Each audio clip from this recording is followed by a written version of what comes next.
Watching, I'm kind of concerned about everything after watching like documentaries about the environment online. Yeah.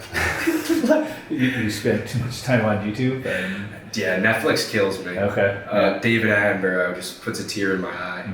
Mm-hmm. But I was wondering, okay, the plastic bottles. Yeah. Because I know you're environmental science guy. Yeah. What is this like way worse than the metal ones? Because I remember we did that project. Right. And it was like, okay, I can make a bunch of these, but one thing that goes into like a Swell bottle costs just as much energy as like 60 of these. Right. It's probably, maybe, it's probably more. Jeez. It's probably thousands. What are we supposed to do? Right. Well, if everything's bad. Right. Well, not everything's bad. And I think one of the mistakes that a lot of environmentalists make is like giving people the impression that like, well, you can't even drink anything because every way that you drink something or every way you do this, that, the other thing is definitely like has an impact on the environment. You know, if you had short of scooping it out of the lake with your hands and putting it into your mouth, like that's really the only way to consume these things without some kind of like product that has been manufactured in some way, right? Whether it's a plastic bottle, a stainless steel bottle, or made out of whatever, right? Everything's going to have some kind of impact, but there's still room there to, one, choose things that might be better in the long run, But I think like it's a valid question, though, which one of these things is better or worse? Like if you've got a stainless steel bottle, you do have to use it a bunch of times. If you buy that and never use it, it's you haven't done anything good at all, right? Screwing everyone over, right? And a plastic bottle like that has their place. I don't know if when people are consuming, it doesn't really bother me, except when people like have it like they're just consuming it in their house, and it's sort of like, like that seems like a use where it was totally unnecessary and it could have just been done in a way that was much more sustainable. Yeah. Like water bottles, almost the economics of bottled water is what annoys me more than the environmental aspect. Why? Because it's like the biggest scam in the history of like economics. Yeah. Like it's, you stop for gas. Yeah. Right? You're on a road trip, you stop for gas. You put gasoline in your car, right? And then you go in and buy like a bottle of water. The water, like per liter, per gallon, is more expensive than this product that had to get like dug out from miles below the Earth's surface, refined, shipped, transported, and all this stuff, and then put into your car. Yeah. That you can get for cheaper than what you pay for this. Yeah, it's kind of ridiculous. Right. Never thought like that. It just offends me as a as a cheapskate. It offends me to that like they would charge me this much for something I could get out of the tap for basically like it's not nothing, but it's so close to nothing that it's for a bottle of water, like the equivalent volume of a bottle of water is like, fractions of a cent, getting it out of the tap. Yeah. So why are they charging us for this? I feel it's a necessity. Well, I mean, but it does cost something to deliver it to your house, right? Like getting it to your house, like even water coming from the tap, like you pay a water bill, and I think you should pay a water bill. Like you're using resources that require infrastructure to get there, and like sometimes like the pipes break and somebody has to fix them. Like they need somebody, a company or a municipality or whatever needs money to be able to go and repair those things. So they, and if I am very careful with my water use and you're sitting there like, you just leave your taps on in all of your sinks all the time, you should pay more than I do for water. I think like, I think that,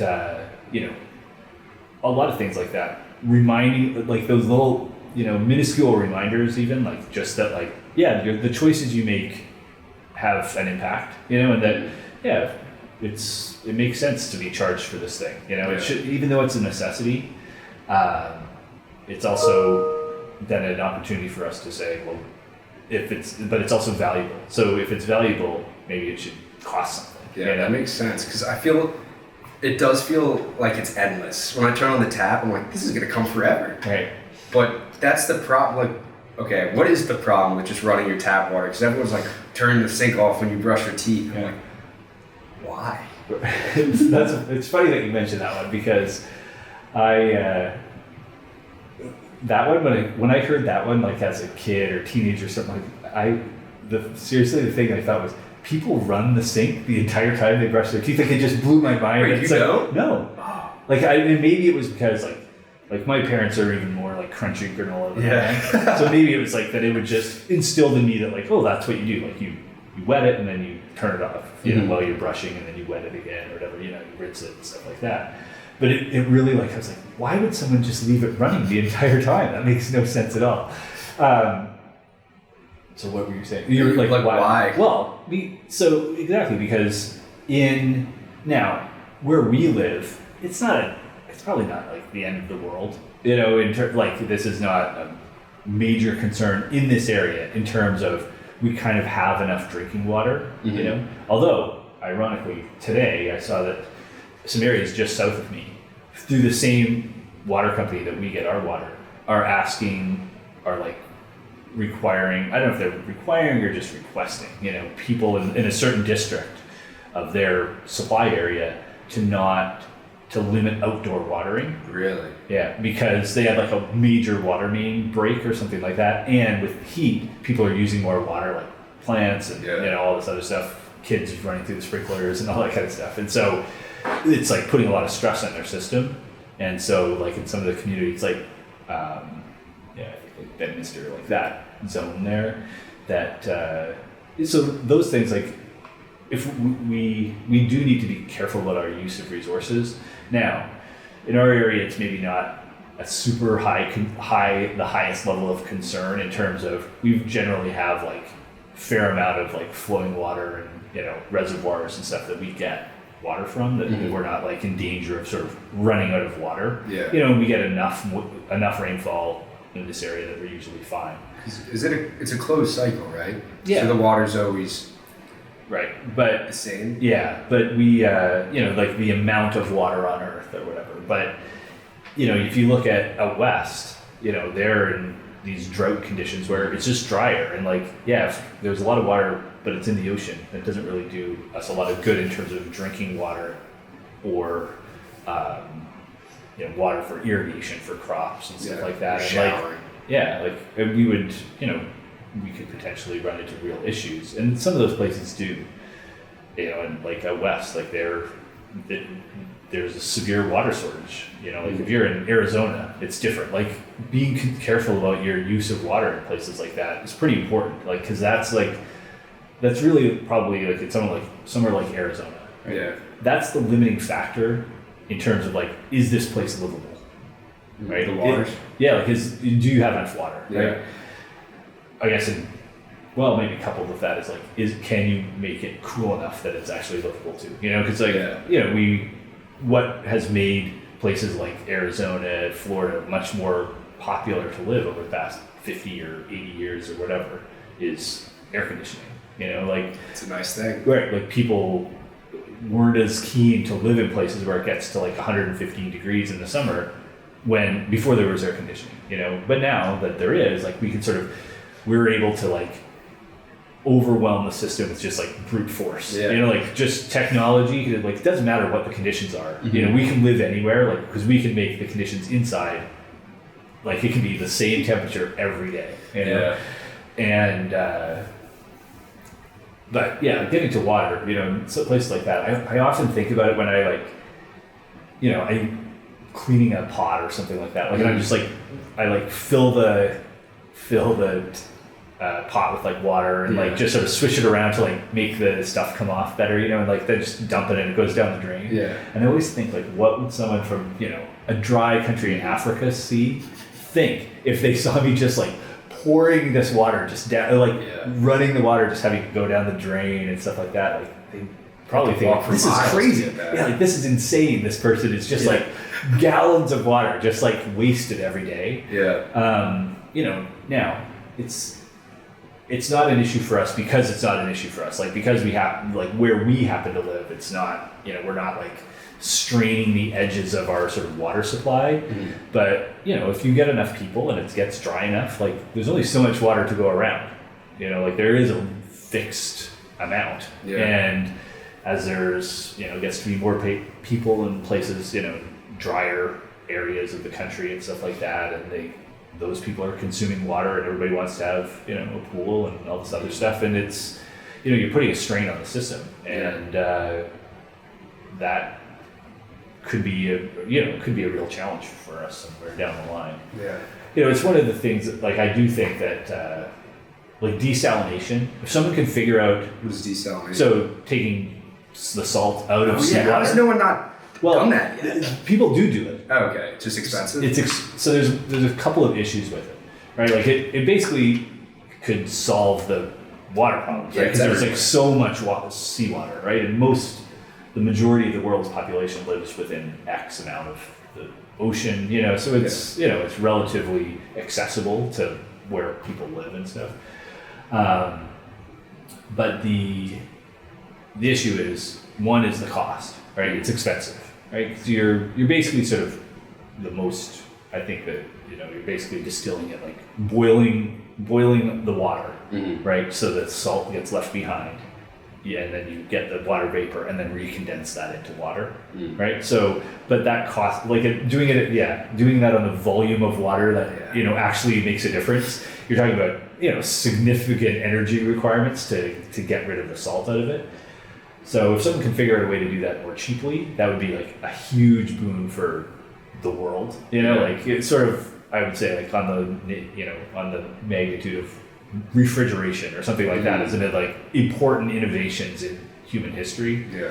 Like making that widely accessible, and also like a lot of places that have water shortages are also poor, and so even if they wanted to, like they could never afford to do it. Like if you're in sub-Saharan Africa or something like that, like the cost of desalination makes it pretty much impractical. Like I think Israel does a bit of it. Oh, really? The other issue with the environmental issue with desalination is, what do you do with all the salt? Because you get a lot of salt. I don't know what the the conversion rate. But you get because if you're not talking about doing a like one pot of water and you get like a little film of salt in it. You're talking about doing like billions of gallons, right, of this stuff, and so you end up with like giant mounds of salt left behind that you're like, well, what do we do with this now? And there is global demand for salt, which but we're also totally meeting the global demand for salt. It's not like there's this like salt shortage that everybody's like, what we need, like mountains of salt at every outside of every major urban city in the world. But what do you do with all the salt? Like you can put it back in the ocean, but it's like where you put it back in, all of a sudden becomes way saltier than it should be until that sort of spreads out. It would have to mess with everything. Right, it messes with the ecosystem and everything like that. So it's not there's no like sort of silver bullet solution to be like, oh, well, we can just do this and everything will be fine, What other things do we use salt for other than food? That we could put it on the roads. Yeah. Well, we put it on the roads here, So places that have the right temperature mix, that you use it on the roads, although that has its own environmental risk, damages and stuff like that. The runoff. Yeah, the runoff. It's not great for like, a freshwater stream like in New Jersey that's right beside a road, and then like the salt melts off of it, and runs into there. Like it's not supposed to have salt water rushing into those streams and stuff like that. Great. But maybe like take the NaCl, separate them, and then use them for other things. Yeah, maybe. I don't know. Someone's got to think that through. Right. So we get our best minds on it. Yeah. So we do need our best minds, because I was reading. It was saying like by 2040 we're going to be we're going to run out of fresh water, but I'm like, how can we run out of fresh water? And then I was looking into it. It was like saying the rich people won't run out of fresh water. It's just the poor will run out of fresh water. And I was like, oh, yeah, that's not great. But I don't get, because places like middle of Africa or even the middle of the United States, I don't get how the water's transported over to them. One of the things that makes water challenging is it's fairly difficult to transport. It's not. It's heavy. You're not like and at the volumes that you're talking about, like you're not doing it via truck or whatever, right? Like you can't really like, truck enough water to like some dry part of the United States from the wet parts of the United States to like make it worthwhile, and the cost is just be so exorbitant.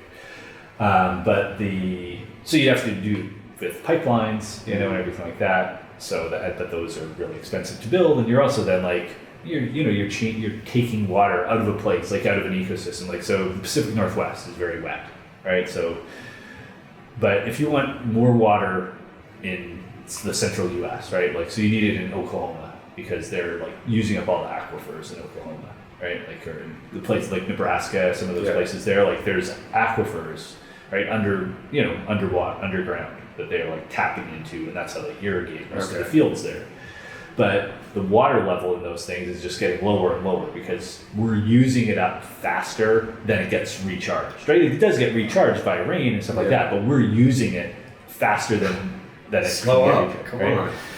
But there's demand for it, for a lot of it's for irrigation for crops.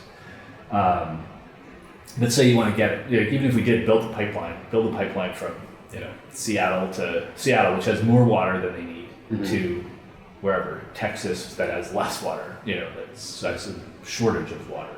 Yeah. But that water like was playing a role in the environment in the Pacific, in Washington State, in some way, right? Like that was water that's like was going to flow through a stream that was habitat for a salmon, and now there's less water going through it, and so now it's in some other place, and so is it going to change that ecosystem to the point that like people are really species are going to be going extinct or something because of that, because we sort of manipulated the natural environment to that degree. Like as you may know, Canada is the Saudi Arabia of water. With the Great Lakes? Well, it's not so much the Great Lakes, because the Great Lakes are shared, and there's a lot of population around the Great Lakes. But like northern Ontario and Quebec, and like a bunch of it, like northern Manitoba and northern Saskatchewan, they're just filled with lakes, and nobody lives there. Really? Oh, like it's just so cold? Yeah, it's cold. Like it's not, and it's just like it's forest and lakes, for thousands of kilometers. Kilometers. And so, some people have speculated like, in the future, if we end up with like global water shortages, well, like if water becomes like oil, Canada is very wealthy in water, right? And it also has a low population, right? It has a lot of water and it has a relatively low population. Yeah. Compared, like the water per person in Canada is like, it has a lot of water per person. And so like, Canada would be like the Saudi Arabia of water, like how Saudi Arabia was for oil. And there's, and I don't even know where the status of these projects, but there's been like discussions of like, so you've got like northern Quebec, nobody lives there. Like basically, above like a certain parallel, basically nobody lives up there.